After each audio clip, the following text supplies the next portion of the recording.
اس وحدہ لا شریک نے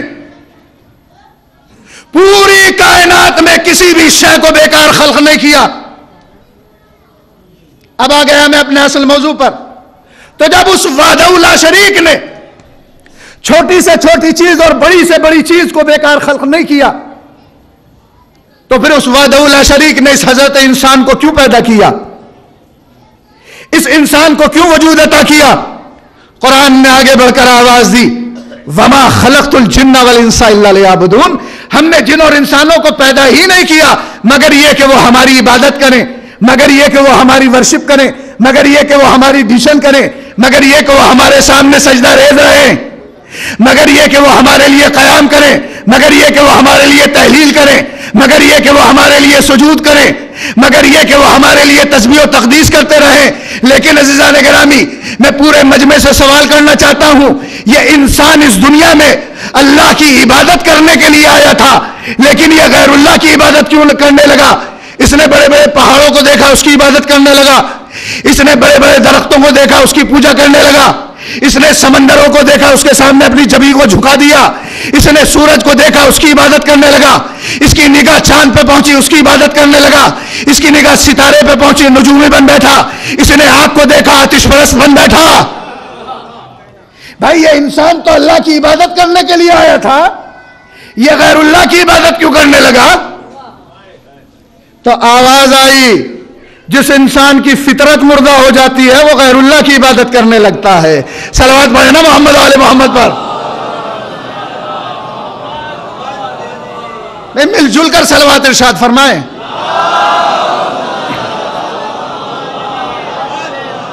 اس پورے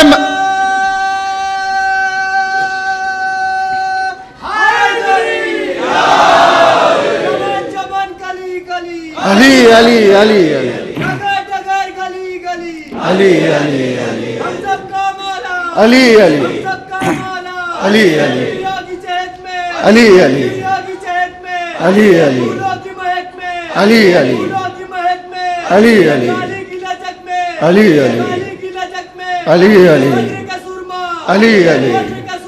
علی علی علی علی علی.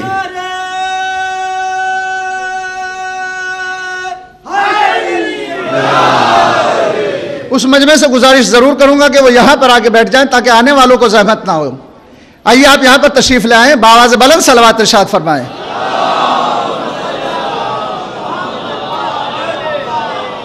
تو عزیزان گرامی, یہ انسان اللہ کی عبادت کرنے کے لیے آیا تھا, یہ غیر اللہ کی عبادت کیوں کرنے لگا؟ دیکھیے گا, کیونکہ اتنی شاداب ذہنیتیں بیٹھی ہوئی ہیں, اور میں شیراز ہند میں خطاب کر رہا ہوں, اور اس منبر کے معیار کو بھی مد نظر رکھتے ہوئے اسی وجہ سے میں علمی گفتگو کر رہا ہوں اس وقت. بس 2 منٹ کی سخت ترین منزل ہے, اگر آپ نے اس پہ غور کر لیا تو منزل آسان ہو جائے گی, نتیجہ بہت ہی آسانی کے ساتھ میں آپ کی خدمت میں پیش کر دوں گا. لیکن بھرپور توجہ چاہتا ہوں اس منزل پہ, بالکل داد نہیں چاہتا اس منزل پہ, سکوت, خاموشی, سناٹا. لیکن یہ میری بات اپنے دل و دماغ میں اتار لیجئے جو پیش کرنے جا رہا ہوں. یہ انسان اللہ کی عبادت کرنے کے لیے آیا تھا, غیر اللہ کی عبادت کیوں کرنے لگا یہ انسان؟ آواز آئی کہ جس انسان کی فطرت مردہ ہو جاتی ہے وہ غیر اللہ کی عبادت کرنے لگتا ہے. اب عبادت کرنے کے لیے قبلہ, عبادت کرنے کے لیے لازم و ضروری ہے کہ انسان اپنے ضمیر کو, اپنی فطرت کو جگائے, کیونکہ اگر فطرت نہیں جاگے گی تو انسان اللہ کی عبادت نہیں کر سکتا, اور اگر عبادت کرنی ہے تو فطرت کو بیدار کرنا پڑے گا. انسان کی فطرت جتنی جتنی بیدار ہوتی چلی جائے گی, جاگتی چلی جائے گی, انسان اللہ کی عبادت اسی انداز سے کرتا چلا جائے گا. دیکھیے گا, فطرت انسانی اور ضمیر انسانی ایک جسم کی طریقے سے ہے. ہمارا ضمیر, ہماری فطرت ایسے ہی ہے جیسے ہمارا جسم. ہمارے جسم کی الگ الگ حالتیں ہوتی ہیں, الگ الگ کیفیتیں ہوتی ہیں, تو فطرت انسانی کی بھی الگ الگ حالتیں اور کیفیتیں ہوا کرتی ہیں. جسم انسانی کی سب سے پہلی منزل کا نام ہے بیداری. انسان ہے, جاگا ہوا ہے. جب انسان جاگتا ہے تو اس کے تمام حواس کام کرتے ہیں. آنکھ ہے, دیکھتا ہے. کان ہے, سنتا ہے. دل و دماغ کام کرتے ہیں. ہاتھ ہے, حرکت کرتے ہیں. لیکن عزیزان گرامی, جس میں انسانی کی دوسری حالت ہے غنودگی. کچھ سو رہا ہے, کچھ جاگ رہا ہے. جس میں انسانی کی حالت اور آگے بڑھی, انسان سو گیا. جس میں انسانی کی حالت اور آگے بڑھی, انسان بے ہوش ہو گیا. اور آخری منزل ہے موت. بس فطرت انسانی بھی کچھ اسی طریقے سے ہے. جیسے جس میں انسانی کی سب سے پہلی حالت ہے بیداری, بس فطرت انسانی بھی جب مکمل بیدار ہوتی ہے عزیزان گرامی, پھر وہ اللہ کی عبادت کرتی ہوئی نظر آتی ہے. اہل بیت علیہم السلام تو بڑے بلند اور بالا ہیں. ابو ذر تاریخ میں مل جائیں گے, سلمان تاریخ میں مل جائیں گے, مقداد آپ کو تاریخ میں نظر آ جائیں گے. جس میں انسانی کی دوسری حالت غنودگی. شوہر صاحب بیٹھے ہوئے ہیں, غنودگی طاری ہے. کچھ سو رہا ہے صدر صاحب, کچھ جاگ رہا ہے انسان. بس فطرت انسانی بھی کچھ اسی طریقے سے ہے. اس میں غنودگی طاری رہتی ہے. کچھ سو رہی ہے, کچھ جاگ رہی ہے. مثال تلاش کرنے کی ضرورت نہیں ہے. ہم اور آپ ہیں, کبھی اللہ کی عبادت بجا لاتے ہیں, کبھی نہیں لاتے. کبھی اچھے کام کرتے ہیں, کبھی اچھے کام انجام نہیں دیتے. جس میں انسانی کی اور حالت آگے بڑھی. انسان ہے, سو گیا. جب تک انسان سو رہا ہے تو اس کے حواس کام نہیں کر رہے ہیں, لیکن جیسے ہی بیدار ہوا حواس کام کرنے لگے. بس فطرت انسانی بھی کچھ اسی طریقے سے ہے. فطرت انسانی جب تک سوئی رہتی ہے, اللہ کی عبادت سے غافل رہتی ہے, باطل کی طرف رہتی ہے. لیکن جب انسان کی فطرت جاگ جاتی ہے تو اللہ کی عبادت کرنے لگتی ہے, حق کو پہچان جاتی ہے, تو پورے مجمع کی بھرپور توجہ. تو عزیزان گرامی, ان کی فطرت شب عاشور تک سوتی رہی, باطل کی طرف رہا. صبح عاشور جاگ گئی, حق کی طرف چلا آیا.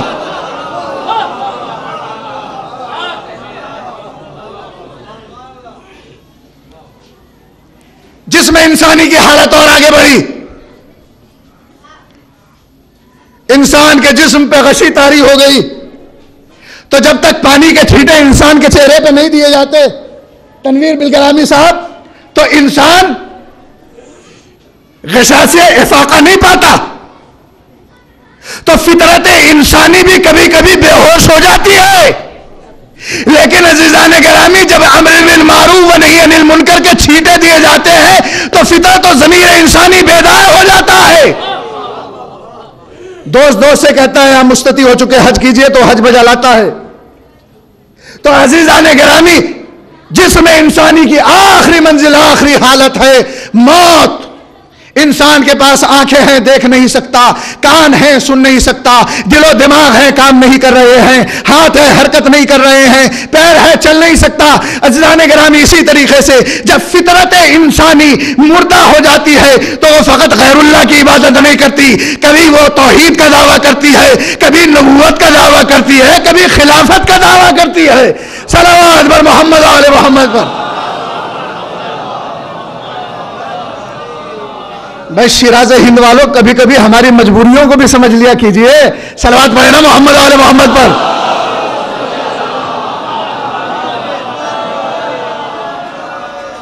تو عزیزان گرامی, فطرت کو بیدار کرنا ضروری ہے اللہ کی عبادت کے لیے. تو اب ہم فطرت کو کیسے جگائیں تاکہ ہم اللہ کی عبادت کر سکیں؟ اگر فطرت نہیں جاگے گی تو ہم اللہ کی عبادت کر ہی نہیں سکتے. بھی تو ہماری فطرت سوئی ہوئی ہے. کیسے جگائیں اپنی فطرت کو, اپنے ضمیر کو؟ چلیے معلوم کرتے ہیں. معلوم کریں. صلوات پڑھیں محمد آل محمد پر.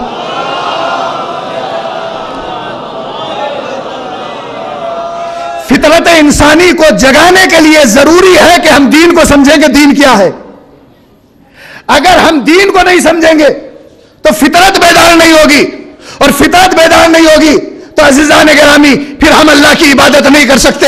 تو اب میں پورے مجمع سے پوچھنا چاہتا ہوں کہ ایک دین ہو تو سمجھ میں آ جائے, ان سے ملیے یہ عیسائی ہیں، ان سے ملیے یہ یہودی ہیں، ان سے ملیے کرسچن ہیں، ان سے ملیے یہ ہندو ہیں، ان سے ملیے یہ مسلمان ہیں، اور مسلمانوں میں بھی دیکھیے یہ شیعہ ہیں، یہ سنی ہیں، یہ دیوبندی ہیں، یہ حنبلی ہیں، یہ شافعی ہیں، یہ مالکی ہے، اب تو ایک اور نیا گروہ پیدا ہو گیا ہے، وہابی ہے۔ اور ہر ایک کا دعویٰ یہی کہ ہم حق پر ہیں، ہم تمہیں جنت دلائیں گے، ہم حق پر ہیں، ہم تمہیں نجات دلائیں گے، ہم حق پر ہیں، صراط مستقیم ہمارے پاس ہے، ہم حق پر ہیں، سورگ ہم تمہیں دلا دیں گے، ہم حق پر ہیں، نجات ہمارے پاس ہے، ہم حق پر ہیں، ہدایت ہمارے پاس ہے۔ ہر ایک کا دعویٰ یہی۔ اے پروردگار، ہم کیسے سمجھیں اس ادیان کی بھیڑ بھاڑ میں کہ تیرا دین کون سا ہے؟ بھائی ہندوستان ہے فریڈم کنٹری، آزاد ملک، اچھی اور سچی بات کہنے کا حق یہاں پہ سب کو ہے۔ بھائی کسی کے مذہب کو برا کہنے کے قائل ہم بھی نہیں ہیں، لیکن عزیزان گرامی اچھائی بیان کرنے کا حق ہمیں بھی ہے۔ تو عزیزان گرامی کیسے سمجھیں کہ اللہ والا دین کون سا ہے اور دین الہی کون سا نہیں ہے؟ تو ایک پیمانہ معین کر دیا کہ جو دین دنیا میں صبر و استقلال اور کردار کے ذریعے سے پھیلے گا وہ اللہ والا دین ہوگا۔ آخری مجمع تک کی توجہ، جو صبر و استقلال کے ذریعے سے دنیا میں پھیلے گا، کردار کے ذریعے سے دنیا میں پھیلے گا، وہ دین دین الہی ہوگا۔ اور جو دین تلوار کے ذریعے، ظلم کے ذریعے، استبداد کے ذریعے دنیا میں پھیلے گا وہ دین الہی نہیں ہوگا۔ حضرت آدم نے اس کے دین کی تبلیغ صبر و کردار کے ذریعے کی، لہذا دین الہی۔ حضرت شیس نے اس کے دین کی تبلیغ صبر و استقلال کے ذریعے کی، لہذا دین الہی۔ ایک ایک نبی دنیا میں آتا رہا اور اس کے دین کی تبلیغ صبر و استقلال کے ذریعے کرتا رہا، کردار کے ذریعے کرتا رہا۔ حضرت موسیٰ نے اس کے دین کی تبلیغ صبر و استقلال کے ذریعے کی، کردار کے ذریعے کی، لہذا دین الہی۔ لیکن فرعون نے اپنے دین کی تبلیغ تلوار کے ذریعے کی، ظلم کے ذریعے کی، استبداد کے ذریعے کی، لہذا دین الہی نہیں۔ حضرت ابراہیم نے اپنے دین کی تبلیغ صبر و کردار کے ذریعے کی، لہذا دین الہی۔ نمرود نے اپنے دین کی تبلیغ تلوار کے ذریعے کی، لہذا دین الہی نہیں۔ ایک ایک نبی اپنے دین کی تبلیغ صبر و کردار کے ذریعے سے کرتا رہا، لہذا دین الہی۔ ادھر ابراہیم اپنے دین کی تبلیغ تلوار کے ذریعے کرتا رہا، لہذا دین الہی نہیں۔ تو دنیا والے سمجھ لیں کہ رسول نے بھی اپنے دین کی تبلیغ صبر و کردار کے ذریعے کی ہے، تلوار کے ذریعے نہیں کی۔ بے توجہ رکھیے گا، کردار کے ذریعے کی، لہذا دین الہی ہے۔ اب دنیا علی کے چاہنے والوں کو، دنیا علی کے چاہنے والوں پر یہ اعتراض نہ کرے کہ علی نے تلوار کیوں نہیں اٹھائی تھی، علی نے تلوار کیوں نہیں اٹھائی تھی، علی نے تلوار کیوں نہیں اٹھائی تھی۔ علی نے تلوار نہ اٹھا کر دنیا کو بتا دیا ہمارا دین صبر و کردار کے ذریعے سے پھیلا ہے، لہذا ہمارا دین دین الہی ہے۔ صلوات پڑھیں محمد آل محمد پر۔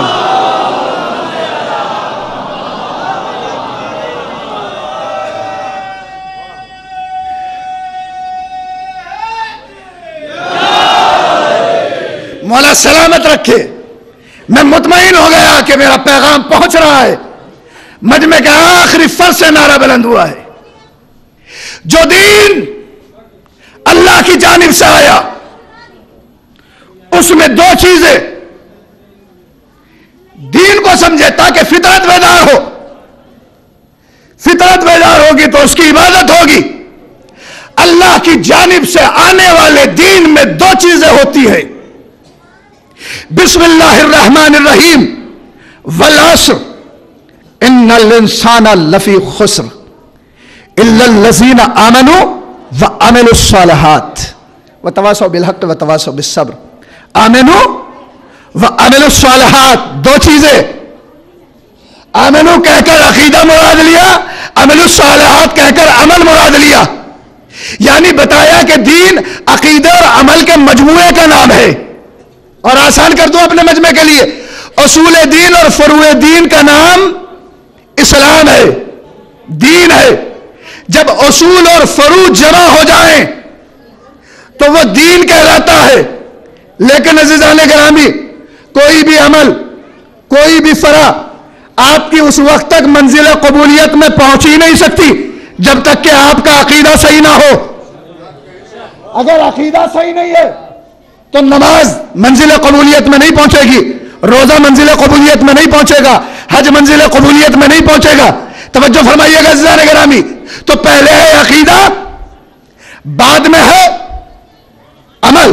عقیدہ پہلے ہے نا, اور عمل بعد میں ہے. اگر مجمع خاموشی اختیار کر لیتا ہے تو ہم ولایت کے شربت سے افطار کرانا بھی جانتے ہیں.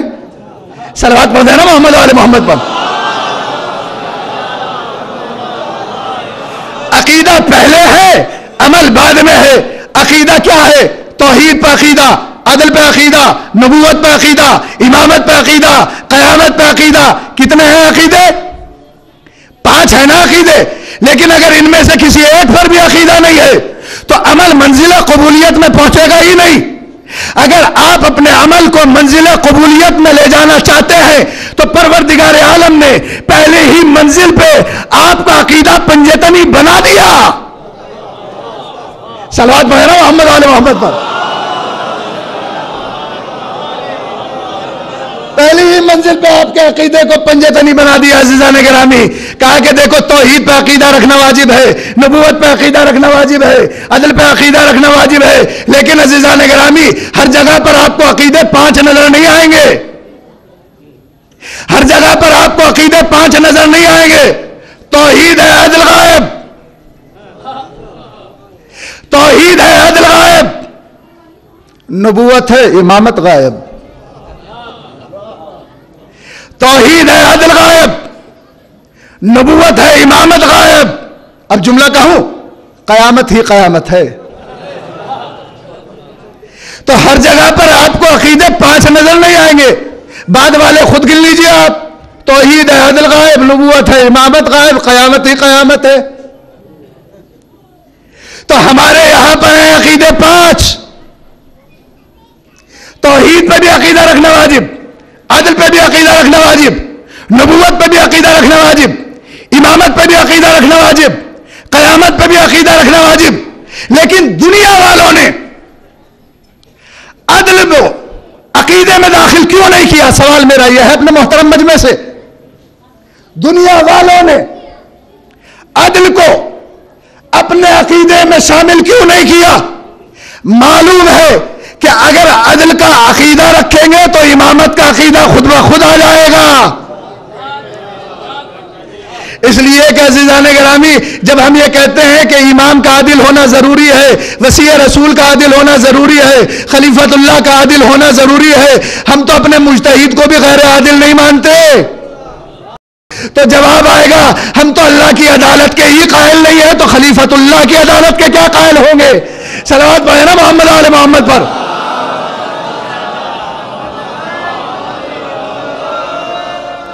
تو اللہ کی عدالت کا مطلب کیا ہے؟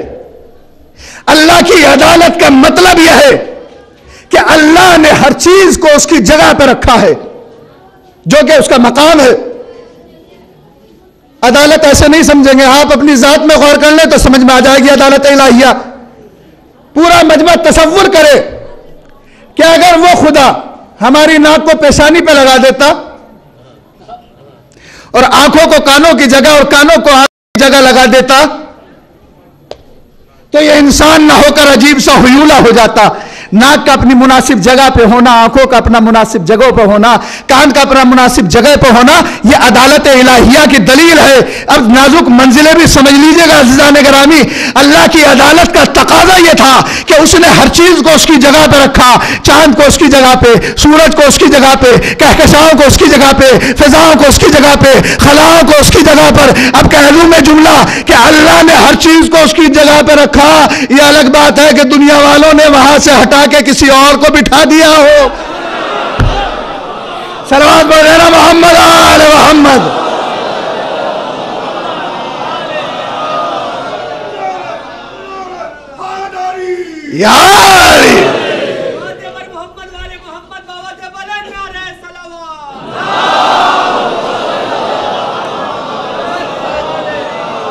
اچھا یہ تو عدل پہ عقیدہ ہو گیا نا آپ کا, لیکن اللہ کی توحید پہ کیا عقیدہ ہے آپ کا؟ پوچھنا چاہتا ہوں. کہا کہ عقیدہ یہ ہے کہ ہوا وَنَحْنُ نَحْنُ ہوا وَنَحْنُ نَحْنُ وہ ہے، ہم ہیں۔ میرے مولا آپ فصاحت کے سرچشمہ ہیں، آپ نے یہ ضمیر استعمال کی اس کے لیے ہوا، اور وہیں پر ضمیر استعمال کی نانو ہم ہیں، وہ ہے، ہم ہیں۔ میرے مولا یہ ہوا کے ساتھ نانو کا استعمال کیوں کیا؟ توجہ فرمائیے گا، توحید پہ کیسا عقیدہ ہے ہمارا۔ ہوا وہ نانو وہ ہے، ہم ہیں۔ کہا کہ اس کی ذات میں زیادہ غور و خوض کرنے کی ضرورت نہیں، اس لیے کہ اگر اس کی ذات میں زیادہ غور و خوض کیا تو بھٹک جاؤ گے۔ بس اسے ایک جانو، یکتا جانو، وحدہ لا شریک جانو، اس کے کوئی بیٹا نہیں، اس کے کوئی باپ نہیں، اس کے کوئی ہمسن نہیں، نہ اسے کسی نے خلق کیا ہے۔ توجہ، بس وہ ہے۔ لیکن مولا یہ تو سمجھ میں آ گیا میری، وہ ہے، لیکن نانو کیوں فرمایا؟ ہم ہیں۔ کہا کہ یہی تو دنیا والوں کو بتانا چاہ رہے ہیں کہ اگر اس کی ذات میں زیادہ غور کیا تو بھٹک جاؤ گے، اور اگر ہماری ذات میں بھی زیادہ غور کیا تو بھٹک جاؤ گے، لیکن ایک فرق کے ساتھ، اگر اس کی ذات میں غور کیا تو اسے اللہ ماننے سے انکار کرو گے، اور اگر ہماری ذات میں بھٹکے تو پھر لسیری بن جاؤ گے۔ ہوا نحنو دنیا آج دعوت دے رہی ہے اللہ کو پہچانے، اللہ کو پہچانے، اللہ کو پہچانے، گلی گلی میں بھاگتے پھر رہے اللہ کو پہچانے، اللہ کو پہچانے۔ جب جا کے سوال کرتے ہیں بتائیے تو اللہ کون ہے، اللہ کے بارے میں کچھ بتائیے تو اللہ کو جانے، اللہ کے بارے میں کچھ معرفت کے کلمات تو کہیں، اللہ کو جانے۔ ہر منزل پہ ایک ہی کلمہ ہے، ارے کبھی دعائے کنائل بھی آ کر پڑھو تو جس میں توحید کا سرچشمہ تمہیں نظر آئے گا۔ امام حسین کی دعائے عرفہ اٹھا کر دیکھو جس میں خالص توحید نظر آئے گی، وحدانیت کا ٹھاٹا مارتا ہوا سمندر تمہیں نظر آئے گا۔ توحید تلاش کرتے ہو تم در اہل بیت چھوڑ کر، در اہل بیت چھوڑ کر توحید نہیں شرک نظر آئے گا، توحید نظر نہیں آئے گی۔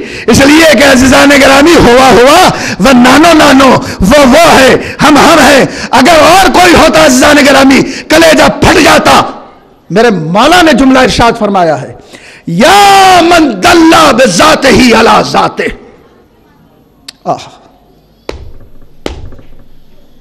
کائنات کے امیر نے ارشاد فرمایا، یا من دل بذاتہ علی ذاتہ۔ کیسے سمجھاؤں اپنے اس مولا کے قول کو؟ میرے مولا تیری فصاحت و بلاغت پہ قربان ہو جاؤں۔ ہم نے اللہ کو کیسے پہچانا؟ آثار کے ذریعے سے اللہ کو ہم نے پہچانا ہے۔ سورج کو دیکھا تو اللہ کو پہچانا، چاند کو دیکھا تو اللہ کو پہچانا، ستاروں کو دیکھا تو اللہ کو پہچانا، یعنی اس کے آثار کے ذریعے، اس کی مخلوق کے ذریعے ہم نے اسے پہچانا ہے۔ لیکن عزیزان گرامی انصاف کیجئے گا میرے ساتھ، اول ما خلق اللہ نوری، جس کی پیدائش چاند سے پہلے ہو، جو سورج سے پہلے خلق کر دیا گیا ہو، زمین جس کے بعد ماریز وجود میں آئی ہو، وہ اللہ کو کیسے پہچانے؟ اور پروردگار عالم کے جب قصیدہ خوانی کی ہے اہل بیت کی تو حدیث قصہ میں یہی تو کہا تھا نا، وَعِزَّتِي وَجَلَالِي إِنِّي مَا خَلَقْتُ السَّمَاءَ مَبْنِيًّا وَلَا أَرْضًا مَدْحِيًّا وَلَا قَمَرًا مُنِيرًا وَلَا شَمْسًا مُضِيًّا وَلَا فَلْكًا يَدُورُ وَلَا بَحْرًا يَجْرِي۔ اب عزیزان گرامی پورے قرآن کریم میں آپ دیکھتے چلے جائیے، اس وحدہ لا شریک نے کسی بھی منزل پہ اپنی عزت و جلالت کی قسم نہیں کھائی۔ کبھی کہا والتین کی قسم، والزیتون زیتون کی قسم، کبھی طور سینا کی قسم کھائی، والقلم کبھی قلم کی قسم کھائی، کبھی علی کے گھوڑے کے پیروں سے اٹھنے والی چنگاری کی قسم کھائی، کبھی اس ستارے کی قسم کھائی جو دیر سیدہ پہ آ کے جھکا۔ لیکن پورے قرآن کریم میں قاری صاحب، حافظ صاحب، مولانا صاحب، مفتی صاحب، میں چیلنج کر رہا ہوں، کسی ایک منزل میں، کسی ایک آیت میں آپ لا کر دکھائے کہ اللہ نے پورے قرآن میں کہیں اپنی عزت و جلالت کی قسم کھائی ہو۔ نہیں، پورے قرآن میں اس وحدہ لا شریک نے نہ اپنی عزت کی قسم کھائی نہ اپنی جلالت کی قسم کھائی۔ لیکن جیسے ہی اہل بیت کا مسئلہ آیا، وَعِزَّتِي وَجَلَالِي، مجھے اپنی عزت کی بھی قسم ہے، اپنی جلالت بھی کی بھی قسم ہے، میں نے دریاؤں میں روانی عطا نہیں کی، میں نے چاند کو ضیاء نہیں بخشی، میں نے سورج کو روشنی عطا نہیں کی، مگر ان کی محبت میں شیراز ہند میں پڑھ رہا ہوں اور ماشاءاللہ شاداب سماعتیں بیٹھی ہوئی ہیں۔ اب دیکھتا ہوں کہ کون خاموش رہتا ہے اہل بیت کی فضیلت پر۔ اے اللہ تو ہے صاحب اقتدار، تو ہے صاحب اختیار، ذرے ذرے پہ ہے تیرا اختیار، تو تو نے ان کی محبت میں چاند کو بنایا، سورج کو بنایا، کہکشاؤں کو بنایا، خلاؤں کو بنایا، فضاؤں کو بنایا، گھٹاؤں کو بنایا، اہل بیت کی محبت میں بنایا نا۔ تو ہم بھی تو اہل بیت سے محبت کرتے ہیں، ہم بھی تو اہل بیت سے انسیت رکھتے ہیں، ہم بھی تو اہل بیت سے محبت رکھتے ہیں، ہم بھی تو اہل بیت سے عقیدت رکھتے ہیں۔ تو اے پروردگار تو نے ان کی محبت میں چاند کو بنایا، سورج کو بنایا، کہکشاؤں کو بنایا، فضاؤں کو بنایا، خلاؤں کو بنایا۔ پروردگار وہ تیرا اختیار تھا کہ تو نے ان کی محبت میں کائنات کو سجا دیا۔ ہم بھی گناہگار ہیں، ہم بھی ان سے محبت کرتے ہیں، تو ہم نے بھی ان کی محبت میں علم کو بنایا، تعزیے کو بنایا، فرش اعضاء کو سجایا۔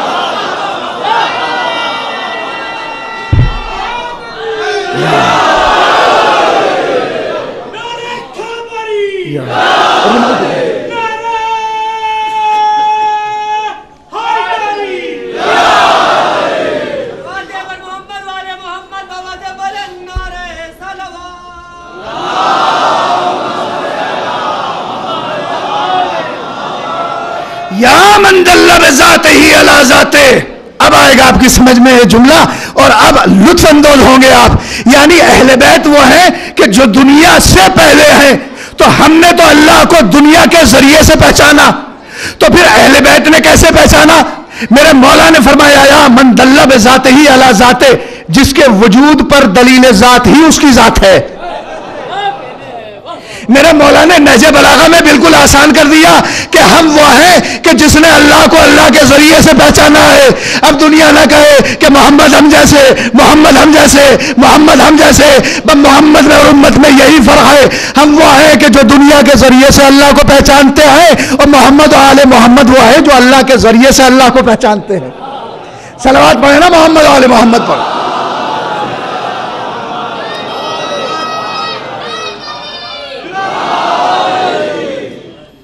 یا من دل بذاتہ علی ذاتہ، تو توحید پہ ہمارا یہ عقیدہ ہے۔ اب عزیزان گرامی، اتنے محترم مجمع میں پیغام دیے بغیر تو آگے بڑھتا ہی نہیں ہوں، میری پرانی عادت ہے۔ دیکھیے گا عزیزان گرامی، آج کل ایک بیماری چل رہی ہے، جگہ جگہ پڑھ رہا ہوں میں آج کل اس بات کو۔ صدر صاحب، یہ بیماری پورے ہندوستان میں پھیل رہی ہے وائرس کی طریقے سے۔ بیماری کیا ہے؟ VIP، یہ VIP کی بیماری ہے۔ جو نہیں ہے وہ بھی اپنے آپ کو VIP سمجھ رہا ہے۔ یہ VIP کی ادائیں کیا ہیں؟ جلوس میں چل رہے ہیں، جلوس کے پیچھے پیچھے فاصلہ بنا کر۔ بھائی انجمن میں ماتمیوں کے ساتھ کھڑے ہونے کے بعد کیوں ماتم نہیں کر رہے ہیں؟ فاصلے سے کھڑے ہوئے ہیں، کہا کہ جناب ہم VIP ہیں۔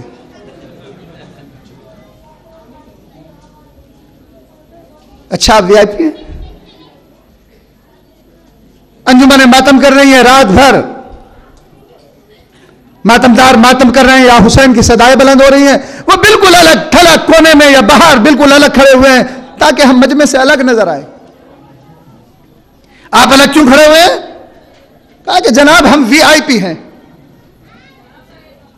اللہ آپ کو کہیں VIP نہ بنا دے۔ مجمع میں بیٹھے ہیں، داد نہیں دیں گے۔ میرا مجمع تو الحمدللہ بڑی داد دے رہا ہے، میں تو اس مجمع کی بات کر رہا ہوں۔ مجمع میں بیٹھے ہیں، داد نہیں دیں گے۔ کہا کہ کیوں؟ کہا کہ ان پڑھ لوگ ہیں، کم پڑھے لکھے ہیں۔ تو عزیزان گرامی، اگر آپ پڑھے لکھے زیادہ ہیں تو آپ کی سمجھ میں زیادہ اہل بیت آنے چاہیے۔ اور اگر بیچارے نے کسی نے اتفاق سے نعرہ لگا بھی دیا، ایسا محسوس ہوگا کہ جیسے اس نے کوئی جرم کر دیا ہو۔ بھائی یہ یا علی ماں کی طہارت کی دلیل ہے۔